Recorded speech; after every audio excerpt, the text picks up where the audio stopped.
यीशु को क्यों मरना पड़ा? हमारे पापों के लिए और श्रापों के लिए। पर एक सवाल हमेशा मेरे अंदर ये था कि क्या खुदा चुटकी में सारे संसार के पाप और श्राप को मिटा नहीं सकता, बदल नहीं सकता, माफ नहीं कर सकता? कितना आसान होता। क्यों यीशु को मरना पड़ा? अक्सर मेरे मुसलमान दोस्त भी मुझसे यही सवाल पूछते हैं कि किसी और के गुनाहों के लिए, किसी और के अपराधों के लिए, पापों के लिए यीशु को क्यों मरना पड़ेगा? खुदा तो बड़ा है, खुदा दयालु है, रहम करता है, तो पाप और श्राप को वो बदल देगा, वो माफ कर देगा। तो तुम्हें सूली की जरूरत नहीं है, यीशु के मरने की जरूरत नहीं है, बलिदान की जरूरत नहीं है। कैसे जवाब दें ऐसे सवालों को? क्योंकि ये अहम सवाल है और उसका जवाब हमें भी जानना बहुत जरूरी है। सबसे पहले मैं आपको बताना चाहूंगा कि बाइबल का जो खुदा है वो रहम करने वाला है और दयालु है। लेकिन जब हम दया और रहम के बारे में बात करते हैं तो उसके परिभाषा से हमें यह पता चलता है कि वो चीजों को पाना जिसके योग्यता नहीं है हमारे अंदर। उदाहरण के तौर पर यदि ये गुनहगार को, अपराधी को अदालत में पेश किया जाए और जज साहब के पास दो ऑप्शन है, दो चॉइस है, या तो उस अपराधी को, गुनहगार को उसके दंड दे, गुनाहों का, अपराधों का दंड दे, या फिर उसको क्षमा कर दे। जरा सोचिए, यदि जज साहब उस गुनहगार को रहम दिखाकर, दया करके माफ कर देते हैं, क्षमा कर देते हैं, तो इंसाफ का क्या, न्याय का क्या होगा? यहां पर जज साहब ने उसके ऊपर रहम तो किया, लेकिन रहम दिखाकर, उसे क्षमा कर कर इंसाफ और न्याय की कुर्बानी कर दी, यानी कि इंसाफ और न्याय के दाम पर उसे क्षमा मिली। तो जब भी हम सच्चे क्षमा, माफी और रहम के बारे में बात करते हैं, उसका दाम किसी को चुकाना पड़ता है। तो यहां पर जज साहब ने उसको क्षमा करते हुए उसका दाम, न्याय को और बलिदान को चुकाना पड़ा, यानी कि उसके दाम पर उसको क्षमा कर दिया। मुसलमान दोस्त मुझसे ये कहते हैं कि अल्लाह के 99 नामों में से एक है अर्रहीम और दूसरा है अल आदल, यानी कि वो रहम करता है और वो न्याय का, इंसाफ का प्रतीक है। अल्लाह अर्रहीम है, इस कारण वो सबके पापों को माफ कर देता है। ठीक है, वो अर्रहीम है, लेकिन किसके दाम पर?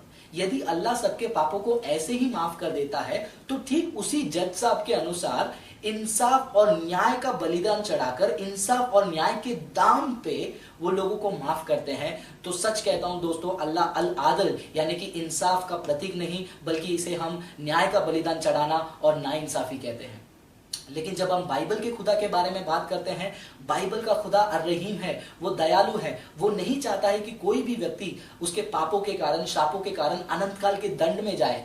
लेकिन उसी समय बाइबल का खुदा अल आदल यानी कि न्याय का प्रतीक है, इंसाफ का प्रतीक है। उसके न्याय में कोई भी खोट नहीं। तो उस न्याय के अनुसार, उस इंसाफ के अनुसार पाप करने वाले सारे व्यक्ति को दंड मिलना चाहिए, और वो दंड है मौत। तो जब भी हम ये कहते हैं कि खुदा ऐसे ही सारे पाप और श्राप को क्यों नहीं मिटा देता, तो हम ये चाहते हैं कि खुदा रहम करे, पर उसी समय में वो इंसाफ का बलि चढ़ाकर, इंसाफ को हटाकर वो नाइंसाफ बन जाए। लेकिन मेरे दोस्तों, बाइबल का खुदा वो ऐसे नहीं करेगा, क्योंकि वो इंसाफ और न्याय का प्रतीक है। मैं आपको एक उदाहरण देता हूं। यदि मैंने आपको मेरा मोबाइल फोन, टैबलेट या फिर कोई लैपटॉप मैंने आपको दे दिया इस्तेमाल करने के लिए, और गलती से आपने उसको तोड़ दिया, मैं बड़े दिल से देखकर कहता हूं, रहम करके, कोई बात नहीं यार, चिंता मत करो, मैं देख लूंगा, सब कुछ संभाल लूंगा, तुम चिंता मत करो, तुम जाओ। अब मैंने आपको क्षमा तो कर दिया, तो इसका मतलब आप क्षमा पाकर चले गए। इसका मतलब ये नहीं है कि क्षमा करने के वजह से वो टूटे हुए वस्तुओं को सुधारने का दाम किसी को चुकाना नहीं पड़े। अब यहां पर मैंने उसका दाम अपने ऊपर ले लिया दंड के रूप में, मैं पैसे खर्च कर कर उसको सुधारूंगा। तो जहां पर भी सच्ची क्षमा, दया और माफी के बारे में बात करते हैं, वहां पर किसी ना किसी को दाम चुकाना ही पड़ता है।